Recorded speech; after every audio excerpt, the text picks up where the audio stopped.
Manqalla savayı ara sıra belə dekor işləri də görürük. Bunu özüm yığmışam. Deməli, bu da işləmə qaydamız.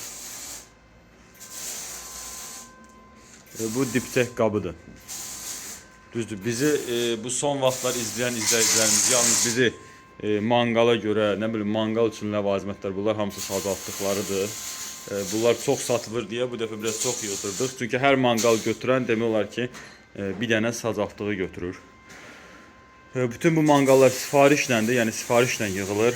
Kimsə indi burada çox görə bilər ki, yığıb satırıq, yox. Görürsünüz, ölçülər, hündürlüklər fərqlidir. Kim öz istəyinə uyğun qazanaltı, indi kimsə fərqli üzrə qoydurur, kimsə təkər qoydurur, kimsə də təkərsiz olur. Bəziləri belə set qoyulur. Ona görə hamısı ölçü uyğundur. Bu 5'lik listi. Bu gördüyünüz 5'lik listi. Bu 4'lük reflonkadır. Yani kimsə istəyirsə reflonkalıq 2 dənə listimiz var.